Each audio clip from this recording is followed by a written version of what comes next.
ಇರುವಂಥದ್ದು ಬೇರೆ ಇದೆ. ಆದರೆ ಇವತ್ತು ನಮ್ಮ ವಿದ್ಯಾರ್ಥಿಗಳು ಮುಕ್ತವಾಗಿ ಓಡಾಡಬೇಕು, ಫ್ರೀಯಾಗಿರಬೇಕು. ನಮ್ಮ ಹೆಣ್ಮಕ್ಳು ಯಾರೇ ಇರ್ಬೋದು, ಅದು ಗಂಡು ಮಕ್ಕಳು ಯಾರೇ ಇರ್ಬೋದು, ಶಾಲೆಗಳಿಗೆ ಹೋದಾಗ ಇಂಥ ಒಂದು ಖಿನ್ನತೆಯನ್ನು ಅವ್ರಿಗೆ ಅನುಭವಿಸಬಾರ್ದು. ಯಾವುದೇ ಕಾರಣಕ್ಕಿರ್ಬೋದು, ಅದೇ ಅನುಭವಿಸಬಾರ್ದು. ಮತ್ತು ಆ ಶಾಲೆಯ ಒಂದು ಶಿಸ್ತಿನ ಇದುವರೆಗೂ ಅದು ಅಶಿಸ್ತಂತೆ ಯಾವತ್ತೂ ಕೂಡ ಆಗಿರಲಿಲ್ಲ. ನಾವೇ ಕೆಲವು ವಿಚಾರಗಳು ಅಶಿಸ್ತು ಅಂತ ಹೇಳೋದ್ರಲ್ಲಿ ಅದು ಅರ್ಥ ಇಲ್ಲ. ಅದಕ್ಕೋಸ್ಕರ ಇದು ಸಮಸ್ಯೆಯನ್ನ ಖಂಡಿತ ಬಿಜೆಪಿಯವರು ಮಾಡೇ ಮಾಡ್ತಾರೆ. ಅದರ ಬಗ್ಗೆ ನನಗೆ ಗೊತ್ತಿದೆ. ಯಾಕಂದ್ರೆ ಅವ್ರಿಗೆ ಇಂಥ ಇಶ್ಯೂಸ್ ಮೇಲೇ ಮಾಡಬೇಕು. ಅವರ ರಾಜಕಾರಣನೇ ಇರುವಂಥದ್ದೇ ಇದ್ರ ಮೇಲೇನೆ, ಬೇರೆ ಇನ್ನೇನೂ ಇಲ್ಲ. ಅವರಿಗೆ ಅಲ್ಪಸಂಖ್ಯಾತರನ್ನ ಟಾರ್ಗೆಟ್ ಮಾಡೋದೇ ಅವರ ರಾಜಕಾರಣ.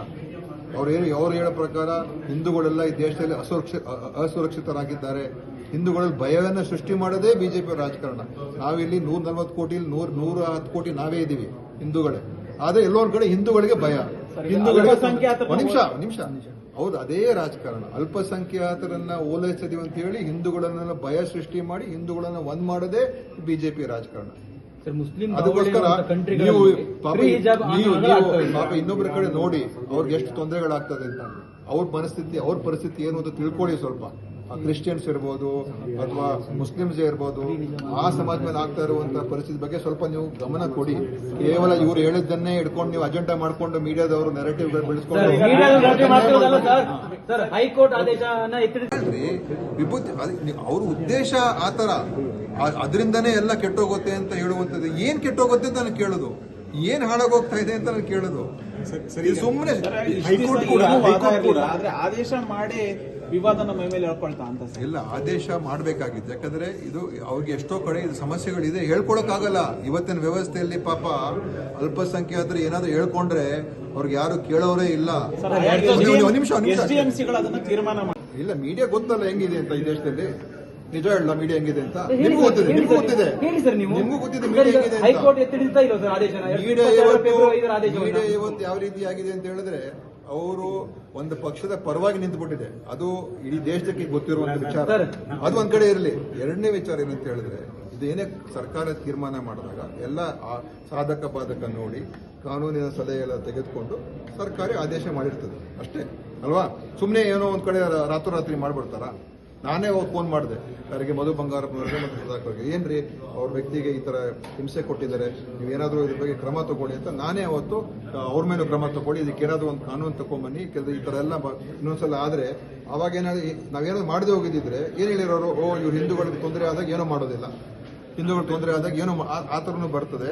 ಯಾಕಂದ್ರೆ ನಮ್ಮನ್ನು ಟಾರ್ಗೆಟ್ ಮಾಡ್ತಾರೆ ಯಾವಾಗಲೂ. ಅದಕ್ಕೋಸ್ಕರ ಇದನ್ನು ಕೂಡಲೇ ಕ್ರಮ ತಗೊಳ್ಳಿ ಅಂತ ಹೇಳಿದಾಗ ಅವಾಗ ಒಂದು ಬ್ಯಾಲೆನ್ಸ್ಡ್ ಆಗಿ ಎಲ್ರಿಗೂ ಒಪ್ಪುವಂತ ರೀತಿಯಲ್ಲಿ ಒಂದು ಬ್ಯಾಲೆನ್ಸ್ ಆರ್ಡರ್ ತಗೊಂಡ್ಬಂದಿದ್ದಾರೆ. ನಮ್ಮ ಸರ್ಕಾರ ಅಧಿಕಾರಕ್ಕೆ ಬಂದು 3 ವರ್ಷ ಆಯ್ತು ಸರ್. ಮೇ 10-16ಕ್ಕೆ ಮುಸ್ಲಿಂ ಸಂಘಟನೆಗಳು ಒಂದು ಸಮಾವೇಶನ ಹಮ್ಮಿಕೊಂಡಿತ್ತು. ಕಾಂಗ್ರೆಸ್ ಸರ್ಕಾರ ಕೊಟ್ಟದ್ದೇನೋ ಕೊಡದೇ ಇರೋದೇನೋ ಅಂತ ಆ ಒಂದು ಕಾರಣಕ್ಕೆ ಮಾಡಿದ್ರ ಅಂತ ಅವ್ರ ಪ್ರಶ್ನೆ ಗೋವಾಗಿದೆ. ಅವರು ಪೊಲಿಟಿಕಲ್ ರೈಟ್ಸ್ ರೀ, ಕೇಳಬಹುದು, ಅದೇನು ತಪ್ಪೇನಿಲ್ಲ. ಈಗ ದಲಿತರು ಹೋರಾಟ ಮಾಡ್ತಾ ಇಲ್ವಾ? ಅದೇ ತರ ಮುಸಲ್ಮಾನ್ ಹೋರಾಟ ಮಾಡಲ್ವಾ? ಬೇರೆ ಜಾತಿಯವರು ಹೋರಾಟ ಮಾಡಲ್ವಾ? ಎಲ್ಲರೂ ಹೋರಾಟ. ಅದು ಡೆಮೋಕ್ರಸಿ. ಅದು ಅವ್ರು ಹೋರಾಟ ಮಾಡಿದ ತಕ್ಷಣ, ಅವ್ರ ಪ್ರಶ್ನೆಗಳು ಕೇಳಿದ ತಕ್ಷಣ ನಾವು ಅದು ಮಾಡಬಾರ್ದು ಅಂತ ಹೇಳಕ್ ಆಗೋದಿಲ್ಲ. ಅವರು ರೈಟ್ಸ್ ಇದೆ, ಯಾರು ಬೇಕಾದ್ರೂ ಮಾತಾಡ್ಬೋದು, ಯಾರು ಬೇಕಾದ್ರೂ ಏನು ಅಂತ ಇರುವಂಥದ್ದು ಬೇರೆ ಇದೆ. ಆದರೆ ಇವತ್ತು ನಮ್ಮ ವಿದ್ಯಾರ್ಥಿಗಳು ಮುಕ್ತವಾಗಿ ಓಡಾಡಬೇಕು, ಫ್ರೀಯಾಗಿರಬೇಕು. ನಮ್ಮ ಹೆಣ್ಮಕ್ಳು ಯಾರೇ ಇರ್ಬೋದು, ಅದು ಗಂಡು ಮಕ್ಕಳು ಯಾರೇ ಇರ್ಬೋದು, ಶಾಲೆಗಳಿಗೆ ಹೋದಾಗ ಇಂಥ ಒಂದು ಖಿನ್ನತೆಯನ್ನು ಅವ್ರಿಗೆ ಅನುಭವಿಸಬಾರ್ದು. ಯಾವುದೇ ಕಾರಣಕ್ಕಿರ್ಬೋದು, ಅದೇ ಅನುಭವಿಸಬಾರ್ದು. ಮತ್ತು ಆ ಶಾಲೆಯ ಒಂದು ಶಿಸ್ತಿನ ಇದುವರೆಗೂ ಅದು ಅಶಿಸ್ತಂತೆ ಯಾವತ್ತೂ ಕೂಡ ಆಗಿರಲಿಲ್ಲ. ನಾವೇ ಕೆಲವು ವಿಚಾರಗಳು ಅಶಿಸ್ತು ಅಂತ ಹೇಳೋದ್ರಲ್ಲಿ ಅದು ಅರ್ಥ ಇಲ್ಲ. ಅದಕ್ಕೋಸ್ಕರ ಇದು ಸಮಸ್ಯೆಯನ್ನ ಖಂಡಿತ ಬಿಜೆಪಿಯವರು ಮಾಡೇ ಮಾಡ್ತಾರೆ. ಅದರ ಬಗ್ಗೆ ನನಗೆ ಗೊತ್ತಿದೆ. ಯಾಕಂದ್ರೆ ಅವ್ರಿಗೆ ಇಂಥ ಇಶ್ಯೂಸ್ ಮೇಲೇ ಮಾಡಬೇಕು. ಅವರ ರಾಜಕಾರಣನೇ ಇರುವಂಥದ್ದೇ ಇದ್ರ ಮೇಲೇನೆ, ಬೇರೆ ಇನ್ನೇನೂ ಇಲ್ಲ. ಅವರಿಗೆ ಅಲ್ಪಸಂಖ್ಯಾತರನ್ನ ಟಾರ್ಗೆಟ್ ಮಾಡೋದೇ ಅವರ ರಾಜಕಾರಣ. ಅವ್ರು ಹೇಳೋ ಪ್ರಕಾರ ಹಿಂದೂಗಳೆಲ್ಲ ಈ ದೇಶದಲ್ಲಿ ಅಸುರಕ್ಷಿತರಾಗಿದ್ದಾರೆ, ಹಿಂದೂಗಳಲ್ಲಿ ಭಯವನ್ನು ಸೃಷ್ಟಿ ಮಾಡೋದೇ ಬಿಜೆಪಿ ರಾಜಕಾರಣ. ನಾವಿಲ್ಲಿ 140 ಕೋಟಿ 110 ಕೋಟಿ ನಾವೇ ಇದ್ದೀವಿ ಹಿಂದೂಗಳೇ. ಆದ್ರೆ ಎಲ್ಲೊಂದ್ ಕಡೆ ಹಿಂದೂಗಳಿಗೆ ಭಯ. ನಿಮಿಷ ಹೌದು, ಅದೇ ರಾಜಕಾರಣ. ಅಲ್ಪಸಂಖ್ಯಾತರನ್ನ ಓಲೈಸಿದೀವಿ ಅಂತ ಹೇಳಿ ಹಿಂದೂಗಳನ್ನೆಲ್ಲ ಭಯ ಸೃಷ್ಟಿ ಮಾಡಿ ಹಿಂದೂಗಳನ್ನ ಒಂದ್ ಮಾಡೋದೇ ಬಿಜೆಪಿ ರಾಜಕಾರಣ. ಅದಕ್ಕೋಸ್ಕರ ನೀವು ಪಾಪ ಇನ್ನೊಬ್ಬರ ಕಡೆ ನೋಡಿ ಅವ್ರಿಗೆ ಎಷ್ಟು ತೊಂದರೆಗಳಾಗ್ತದೆ ಅಂತ. ಅವ್ರ ಮನಸ್ಥಿತಿ, ಅವ್ರ ಪರಿಸ್ಥಿತಿ ಏನು ಅಂತ ತಿಳ್ಕೊಳ್ಳಿ ಸ್ವಲ್ಪ. ಕ್ರಿಶ್ಚಿಯನ್ಸ್ ಇರ್ಬೋದು ಅಥವಾ ಮುಸ್ಲಿಮ್ಸ್ ಇರ್ಬೋದು, ಆ ಸಮಾಜ ಮೇಲೆ ಆಗ್ತಾ ಇರುವಂತಹ ಪರಿಸ್ಥಿತಿ ಬಗ್ಗೆ ಸ್ವಲ್ಪ ನೀವು ಗಮನ ಕೊಡಿ.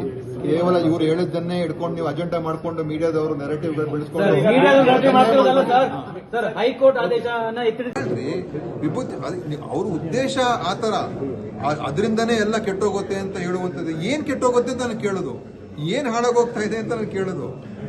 ಸುಮ್ಮನೆ ಹೈಕೋರ್ಟ್ ಕೂಡ ಆದ್ರೆ ಆದೇಶ ಮಾಡಿ ವಿವಾದ ನಮ್ಮ ಮೇಲೆ ಹೇಳ್ಕೊಳ್ತಾ ಅಂತ ಸರ್. ಇಲ್ಲ, ಆದೇಶ ಮಾಡಬೇಕಾಗಿತ್ತು. ಯಾಕಂದ್ರೆ ಇದು ಅವ್ರಿಗೆ ಎಷ್ಟೋ ಕಡೆ ಇದು ಸಮಸ್ಯೆಗಳಿದೆ, ಹೇಳ್ಕೊಳಕ್ಕಾಗಲ್ಲ. ಇವತ್ತಿನ ವ್ಯವಸ್ಥೆಯಲ್ಲಿ ಪಾಪ ಅಲ್ಪಸಂಖ್ಯಾತರು ಏನಾದ್ರು ಹೇಳ್ಕೊಂಡ್ರೆ ಅವ್ರಿಗೆ ಯಾರು ಕೇಳೋರೇ ಇಲ್ಲ. ಒಂದ್ ನಿಮಿಷ SDMCಗಳು ಅದನ್ನ ತೀರ್ಮಾನ ಮಾಡಿ. ಇಲ್ಲ, ಮೀಡಿಯಾ ಗೊತ್ತಲ್ಲ ಹೆಂಗಿದೆ ಅಂತ ಈ ದೇಶದಲ್ಲಿ. ನಿಜ ಹೇಳ, ಮೀಡಿಯಾ ಹೆಂಗಿದೆ ಅಂತ ನಿಮ್ಗೂ ಗೊತ್ತಿದೆ, ನಿಮ್ಗೂ ಗೊತ್ತಿದೆ, ಹೇಳಿ ಸರ್ ನೀವು. ನಿಮ್ಗೂ ಗೊತ್ತಿದೆ ಮೀಡಿಯಾ ಹೆಂಗಿದೆ ಅಂತ. ಹೈಕೋರ್ಟ್ ಎತ್ತಿಡಿತಾ ಇಲ್ಲ ಸರ್ ಆದೇಶನ. ಮೀಡಿಯಾ ಇವತ್ತು ಯಾವ ರೀತಿ ಆಗಿದೆ ಅಂತ ಹೇಳಿದ್ರೆ, ಅವರು ಒಂದು ಪಕ್ಷದ ಪರವಾಗಿ ನಿಂತುಬಿಟ್ಟಿದೆ. ಅದು ಇಡೀ ದೇಶಕ್ಕೆ ಗೊತ್ತಿರುವಂತ ವಿಚಾರ. ಅದು ಒಂದ್ ಕಡೆ ಇರಲಿ. ಎರಡನೇ ವಿಚಾರ ಏನಂತ ಹೇಳಿದ್ರೆ, ಇದೇನೇ ಸರ್ಕಾರ ತೀರ್ಮಾನ ಮಾಡಿದಾಗ ಎಲ್ಲ ಸಾಧಕ ಬಾಧಕ ನೋಡಿ ಕಾನೂನಿನ ಸಲಹೆ ಎಲ್ಲ ತೆಗೆದುಕೊಂಡು ಸರ್ಕಾರ ಆದೇಶ ಮಾಡಿರ್ತದೆ ಅಷ್ಟೇ ಅಲ್ವಾ. ಸುಮ್ಮನೆ ಏನೋ ಒಂದ್ ಕಡೆ ರಾತ್ರೋರಾತ್ರಿ ಮಾಡ್ಬಿಡ್ತಾರ. ನಾನೇ ಫೋನ್ ಮಾಡಿದೆ ಯಾರಿಗೆ, ಮಧು ಬಂಗಾರಪ್ಪನವ್ರಿಗೆ ಮತ್ತು ಸುಧಾಕರ್ಗೆ, ಏನ್ರಿ ಅವ್ರ ವ್ಯಕ್ತಿಗೆ ಈ ತರ ಹಿಂಸೆ ಕೊಟ್ಟಿದ್ದಾರೆ, ನೀವೇನಾದ್ರೂ ಇದ್ರ ಬಗ್ಗೆ ಕ್ರಮ ತಗೊಳ್ಳಿ ಅಂತ. ನಾನೇ ಅವತ್ತು ಅವ್ರ ಮೇಲೆ ಕ್ರಮ ತಗೊಳ್ಳಿ, ಇದಕ್ಕೆ ಏನಾದ್ರು ಒಂದು ಕಾನೂನು ತಗೊಂಬನ್ನಿ, ಈ ತರ ಎಲ್ಲ ಇನ್ನೊಂದ್ಸಲ ಆದ್ರೆ ಅವಾಗ ನಾವೇನಾದ್ರು ಮಾಡದೆ ಹೋಗಿದ್ರೆ ಏನ್ ಹೇಳಿರೋರು, ಇವ್ರು ಹಿಂದೂಗಳಿಗೆ ತೊಂದರೆ ಆದಾಗ ಏನೋ ಮಾಡೋದಿಲ್ಲ, ಹಿಂದೂಗಳು ತೊಂದರೆ ಆದಾಗ ಏನೋ ಆ ಥರನೂ ಬರ್ತದೆ. ಯಾಕಂದ್ರೆ ನಮ್ಮನ್ನು ಟಾರ್ಗೆಟ್ ಮಾಡ್ತಾರೆ ಯಾವಾಗಲೂ. ಅದಕ್ಕೋಸ್ಕರ ಇದನ್ನು ಕೂಡಲೇ ಕ್ರಮ ತಗೊಳ್ಳಿ ಅಂತ ಹೇಳಿದಾಗ ಅವಾಗ ಒಂದು ಬ್ಯಾಲೆನ್ಸ್ಡ್ ಆಗಿ ಎಲ್ರಿಗೂ ಒಪ್ಪುವಂತ ರೀತಿಯಲ್ಲಿ ಒಂದು ಬ್ಯಾಲೆನ್ಸ್ ಆರ್ಡರ್ ತಗೊಂಡ್ಬಂದಿದ್ದಾರೆ. ನಮ್ಮ ಸರ್ಕಾರ ಅಧಿಕಾರಕ್ಕೆ ಬಂದು 3 ವರ್ಷ ಆಯ್ತು ಸರ್. ಮೇ 10-16ಕ್ಕೆ ಮುಸ್ಲಿಂ ಸಂಘಟನೆಗಳು ಒಂದು ಸಮಾವೇಶನ ಹಮ್ಮಿಕೊಂಡಿತ್ತು. ಕಾಂಗ್ರೆಸ್ ಸರ್ಕಾರ ಕೊಟ್ಟದ್ದೇನೋ ಕೊಡದೇ ಇರೋದೇನೋ ಅನ್ನೋ ಆ ಒಂದು ಕಾರಣಕ್ಕೆ ಮಾಡಿದ್ರ ಅಂತ ಆ ಪ್ರಶ್ನೆ ಹುಟ್ಟೋಗೋವಾಗಿತ್ತು. ಅವರು ಪೊಲಿಟಿಕಲ್ ರೈಟ್ಸ್ ರೀ, ಕೇಳಬಹುದು, ಅದೇನು ತಪ್ಪೇನಿಲ್ಲ.